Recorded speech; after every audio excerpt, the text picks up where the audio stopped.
것입니다. 어찌하여 원수의 압제로 인하여 슬프게 다니나이까. 그렇기 때문에 주의 빛과 주의 진리를 보내어 나를 인도하사 주의 성상과 장막에 이르게 하소서. 주의 성상과 장막에 이르게 하소서. 여기서 장막은 성전, 또 하나님 도끼가 이렇게 안치되어 있고, 또 하나님의 성전 역할을 하던 성막, 그 성막을 얘기하는 겁니다. 하나님이 계신 곳, 시온산이라고 말하지요. 예루살렘이 있는 그 산을 시온산이라고 말하는데, 그곳으로 하나님께서 나를 인도해 주십시오. 그곳으로 이끌어 주십시오. 그곳으로 나아가기 위해서는 하나님께서 비춰주시는 주의 빛이 있어야 되고, 비춰줘야 되고, 그래야 어딘지 찾아볼 수 있죠. 하나님은 어둠이나 낮이냐, 아무런 상관없이, 밤도 낮과 같이 다 판단하시고 정확하게 다 보시지만은, 사람들은 빛이 없으면 볼 수가 없어요. 희미한 빛이라도 있어야 밤에, 밤눈이 밝은 사람들은 조금 거기에 적응을 잘하는 사람인데, 그래도 희미한 빛이라도 있으니까 보이는 거예요. 아예 빛 자체가 없으면 아무것도 안 보이는 거예요. 그게 사람인데, 어쨌든 이 시인도 사람이기 때문에 주님께서 진리의 빛을 비춰주셔서 어디로 가야 될지, 진짜 어떻게 나가야 될지, 무엇을 가지고 무엇을 향해가지고 목표점을 어디를 잡고 어떤 방향으로 가야 될지 알게 해달라는 거예요.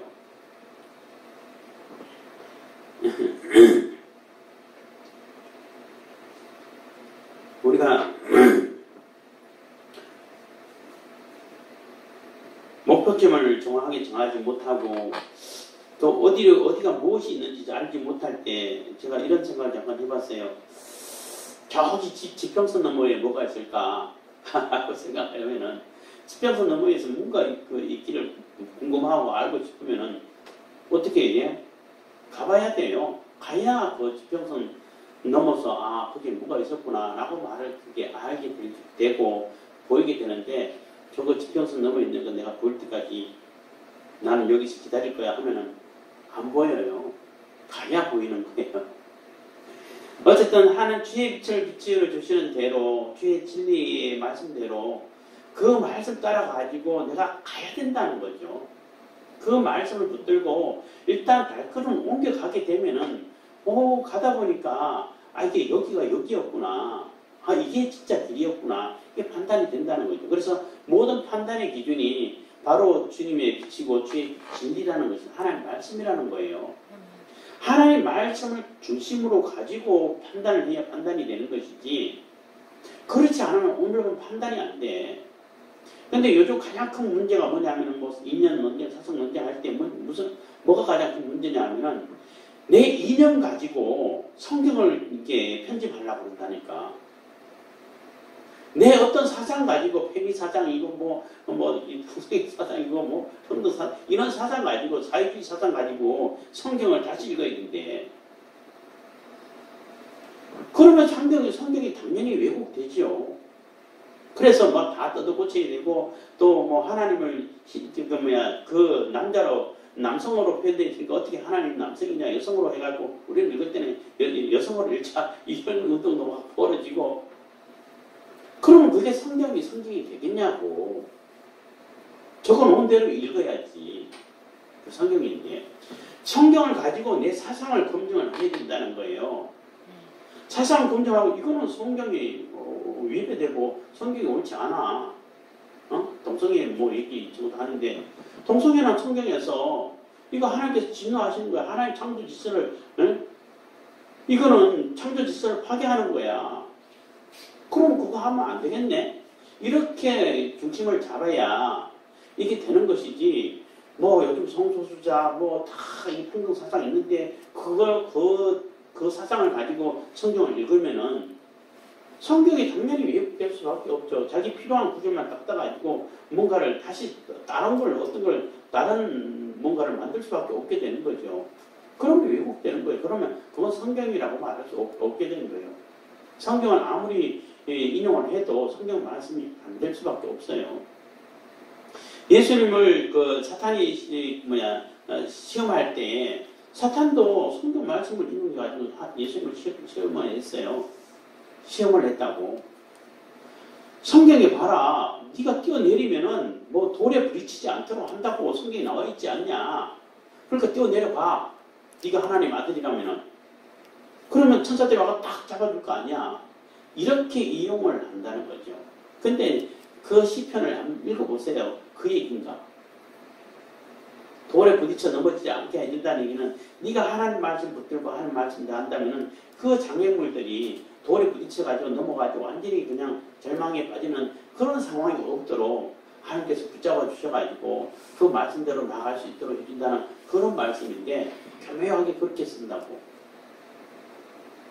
그럴 때 예수님이 뭐라고 그랬어요? 오, 그 성경 말씀이니까 맞나 보다. 이렇게 했나요? 아니잖아요. 주 너의 하나님을 시험하지 말라고 했다. 그것도 성경에 나와 있는 거예요. 왜 하나님을 시험하냐고. 네 피조물 주제에. 응? 좋은 주제에. 그러니까 성경 말씀을, 성경에 써 있는 말씀을, 성경에서 하고자 하는 말씀을 그 사상과 그 성경 중심, 말씀 중심을 가지고 그 말씀을 가지고 내 사상이 옳은지, 내가 지금 갖고 있는 생각이 옳은 것인지, 내가 행하고 있는 이런 행동이 옳은 것인지 비춰봐야 이게 중심이 잡히고 기준이 잡히는데, 내가 어떤 일을 해놓고 어떤 일을 저질러 놨어. 그래서 막 성경을 찾아 합리화시키기 위해서 이거 비슷하니까 성경도 이러니까 내가 이거 하니까 괜찮아. 이거는 성경을 그냥 이용하는 거죠. 성경 구절을, 성경 전부를 이용하는 것도 아니고 성경 구절을 이용하는 거죠. 어쨌든 그렇다는 것입니다. 그래서 항상 말씀이 중심이 돼야 된다는 거죠. 뭐 성경이 뭔데? 성경 그냥 공문서 성경인데 나하고 무슨 상관이야? 왜 그걸 중심으로 해야 돼? 내가 중심으로 내가 필요하면 쓰는 거지. 이렇게 생각하게 되면은 아무런 무슨 성경이든 불경이든 이슬람 코란이든 다 똑같은 것이 되어버리는 거죠. 그리고 그거하고 나하고는 아무런 상관은 없는 것이고 필요하면 한번 읽어보고 좋은 얘기가 있네. 이거는 내가 받기도 어렵고 나하고 상관없네. 이렇게 되어버린다는 거죠. 그래서 요즘 자꾸 말씀드리지만은 그럼 성경을 왜 우리가 읽어야 되고 왜 중심으로 살아야 되냐 하면은 성경은 실질적으로 우리에게 적용이 되고 경험이 되어지고 이루어져 가고 있다는 거예요. 네. 응? 여러분들이 인정하든 안 하든 간에 우리가 인정하든 안 하든 간에 성경 말씀대로 그대로 실행되어 가고 있다는 거예요. 이게 무서운 거예요. 하나님 말씀이 무서운 거는 두렵고 무서운 거는 하나님 말씀대로 그대로 실행이 되어버린다는 겁니다. 하나님께서 명령하는 그 명령대로 그대로 실행이 되어버린다는 거죠.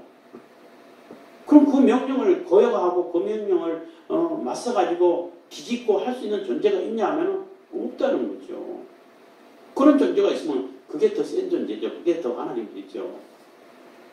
그래서 하나님 명령 앞에서는 아무도 거역할 수 있는 존재가 없기 때문에 하나님께서 이렇게 하겠다 하면 그대로 되어 가버린다는 거죠. 근데 왜 하나님 말씀을 했는데 금방금방 안 이루어져? 그게 은혜죠. 금방금방 이루어지면 벌써 다 끝났게. 근데 하나님께서는 기다려주시고 좀 시간을 두고 회개하고 돌이키고 하나님의 은혜를 스스로 느끼고 돌아오기를 바라면서 기다려주는데 그 기다려주는 시간을 통해 가지고 악한 이 존재들은, 악한 세력들은 자기 세력들을 만들어. 자기 세계를 만들어갖고 하나님이 했던 거하고 비슷하게 흉내내고 따라가고 그렇게 만들어가고 있어요. 그래서 사람들을 속이고 있죠. 그래서 많은 사람들이 속고 있는 것이고 많은 사람들이 그게 또 하나님인 줄 알고 이렇게 막 열광을 하게 되고 이렇게 되는 겁니다. 그래서 우리에게 늘 주의 빛을 비춰주시고 진리를 보내주셔서 지금 막 신발도 제대로 못 신고 도망 나와가지고 막 허겁지겁 언제 죽을지 모르는 위협을 당하면서 도망 다니고 있는 이런 상황이든 또 바벨론 포로 상황이든 간에 이 어려운 상황에서 하나님 말씀을 늘 비춰주시고 하나님 주의 빛을 비춰주시고 진리의 말씀을 비춰주셔서 내가 어디로 가야 되는지를 길을 잃어버리지 않게 해달라는 것입니다. 상황이 이런 상황이고 급한 상황이라 할지라도 급한 상황이기 때문에 또 더 말씀이 더 필요하죠. 평안한 칭할 때도 우리가 평안할 때도 하나님 말씀 필요하죠. 평안할 때 잘못된 확률이 또 더 높으니까 위기를 당하면은 확 긴장해가지고 오로지 거기에 집중하다 보니까 조금 이렇게 덜한데 평안하면은 자꾸 나태해지고 평안하면은 자꾸 딴 생각하고 이렇게 돼요. 어쨌든 간에 주의 빛과 주의 진리를 보내어 나를 인도하사 주의 성상과 주의 정말 이루게 하소서. 그래서 주의 빛과 주의 진리를 비춰주는 이유가 하나님 계신 곳, 하나님의 성상, 하나님께 예배할 수 있고 하나님께 찬양할 수 있는 그곳으로 인도하기 위해서 비춰달라는 얘기예요. 지금 뭐 다 버리고 그냥 도망가가지고 제대로 가지도 못하고 이런 상황에서 울고 있지만은 언젠가는 다시 그 성막으로 다시 돌아가겠다는 거죠. 다윗이 그래서 복궤를 메고 온 제사장들 보고 다시 돌아가라고 갖다 놓으라고 다시 돌아가라고 이렇게 명령했잖아요.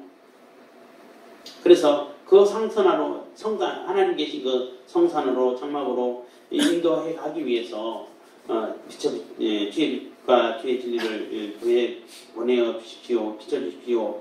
그래서 인도해 주십시오 하고 부탁한다는 것입니다. 그런즉 내가 하나님의 단에 나아가 내 극락의 하나님께 이르리이다. 그래서 내가 하나님 단 앞에 나갔는데 나의 가장 큰 기쁨이 가장 지극한 기쁨이 하나님이라는 거죠. 극락이라는 얘기는 뭐 최고의 즐거움이라는 얘기잖아요.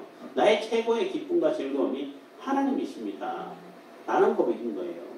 그래서 이 시인은 정말로 하나님을 향한 그런 간절한 마음 가지고 기도하고 그래서 물론 이런 상황 하나님이 우리 하나님이신데 어떻게 이런 상황이 됐습니까? 이렇게 이해를 못하는 상황이라 됐다 할지라도 그래도 나의 가장 기쁨은 하나님이십니다. 그 하나님께 나아가서 내가 이렇게 예배하고 찬양하고 또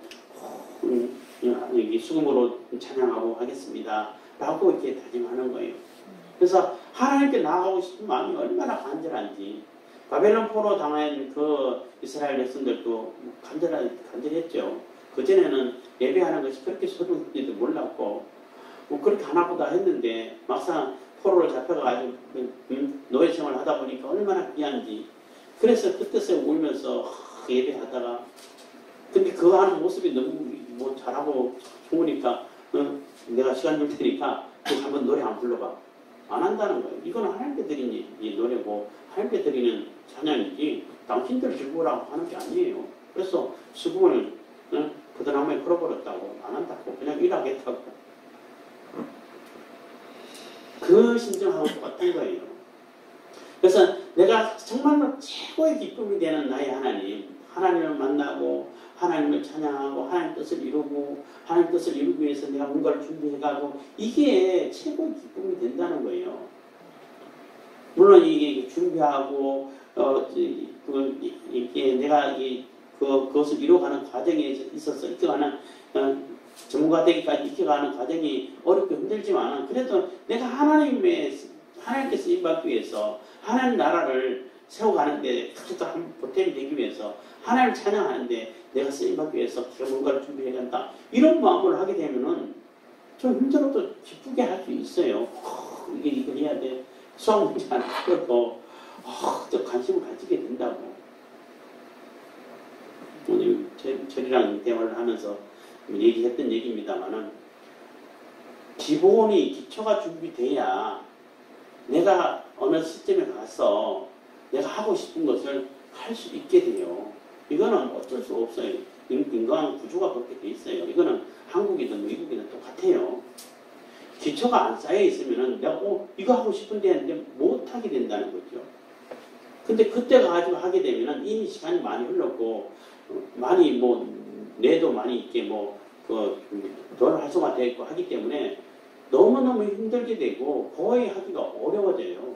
그래도 막 길을 쓰고 3배, 4배 시간을 투자하고 애를 써가지고 겪고 하는 사람도 어쩌다 있긴 있어요. 근데 너무 힘들다는 거죠. 그러니까 내 머리가 잘 돌아갈 때 준비될 수 있을 때 차근차근 준비해 놓으면 이거 참 되네. 하나님께 내가 하나님께 쓰임받은 내가 내 최고의 기쁨 하나님이야. 하나님께 어떻게 쓰임받고 내가 하나님의 뜻을 어떻게 이루어가고 하나님의 영광을 드리기 위해서 내가 가진 재주를 내가 가진 능력을 하나님께 쓰신다고 해 조금이라도 드리고 싶어 이런 마음을 가지고 하게 되면은 굉장히 쉽게 조금 더 다른 사람보다도 더 즐겁게 일을 할 수 있게 돼요. 그래서 이 시인도 지금은 굉장히 어려운 상황에서 그냥 쫓겨나가지고 신발도 제대로 못 벗겨나가지고 쫓겨나가지고 언제 죽을지 몰라가지고 제대로 잠도 못 이루고 그래도 다윗은 하나님께서 잠을 주셔서 감사하다고 했는데 이런 급박한 상황이고 좀 위급한 상황이고 위락한 상황이 있지만은 그래도 내가 그날 최고의 기쁨이 하나님께로 나가는 소망을 가지고 내 영혼을 위로한다는 거예요. 내 영혼아 5절입니다. 네가 어찌하여 낭망하니 어찌하여 내 속에서 불안하여 하는고 너는 하나님을 바라라. 나는 내 얼굴을 도우시는 내 하나님을 오히려 찬송하리로다. 그렇기 때문에 내 마음에 하나님을 찬송하고 하나님을 바라보고 하나님을 의지하라고 계속 마음에 이렇게 다짐을 하는 거예요. 자꾸 내 마음이 흐트러질까봐 또 실망할까봐 이제 더 이상 하나님께서 도우지 않으신가 보다 하나님께서 나를 더 이상 버리셨나 보다 이런 생각 들까봐 그게 아니야. 하나님을 바라봐. 하나님께서 어떻게 약속해 주셨어? 하나님께서 무슨 말씀을 해주셨어? 이것을 계속 이렇게 되새기면서 내 마음을 자꾸 이렇게 다독이면서 하나님께 나아가라는 얘기예요. 그래서 하나님께서 속히 주의 빛을 비춰주시고 주의 진리를 보내주셔서 내가 가야 할 길을 밝히 보여주십시오 하고 기도하는 것입니다. 그래서 우리도 마찬가지로 항상 하나님 말씀이 중심이 되어야 되고 내가 하나님께 어떻게 하면 쓰임받을 수 있을까? 내게 있는 무엇을 가지고 쓰임받을 수 있을까? 라는 그 인식을 가지고 내게 있는 것을 많이 가지면 많이 가질수록 많이 쓰임받겠죠. 근데 나한테 가진 거 없네요. 이러면은 조금 슬프겠죠. 그렇다고 슬퍼할 필요는 없어요. 지금이라도 조금 뭔가를 만들어 가야 되니까. 내게 아무것도 없다는 얘기는 아무것도 준비 안 했다는 얘기예요. 그 이정훈 교수 강의를 제가 요즘은 자주 못 듣지만 한동안 많이 들었는데 그 맨날 그 강의하고 할 때 어떤 학생들이 교수님 저는 또 아프리카 선교 가고 싶다. 너 공부하기 싫어서 가고자 하는 거지. 어떻게 알았어요? 공부는 열심히 해. 너 그렇게 공부도 안 하고 그렇게 가면은 거기 가가지고 열심히 하는 선교사들 욕만 먹이는 거야. 일단 공부부터 열심히 해. 네가 열심히 공부해가지고 네 지금 배우고 있는 데서 최고 전문가 돼가지고 그 분야에서 빛을 발휘해야지. 아프리카 선교 가는 거는 아프리카 선교 가는 훈련이 된 사람이 가는 거야. 이렇게 가르쳤다 할 때 참 정말 잘 가르치신다. 이런 생각을 했다는 거죠. 그래서 준비를 해야 되는 거예요. 여러분들 준비할 수 있을 때 준비해야 준비가 돼요. 그래서 준비를 잘 하셔서 하나님께 귀히 쓰임 받는 저와 여러분들 다 되길 바라겠습니다. 기도하겠습니다.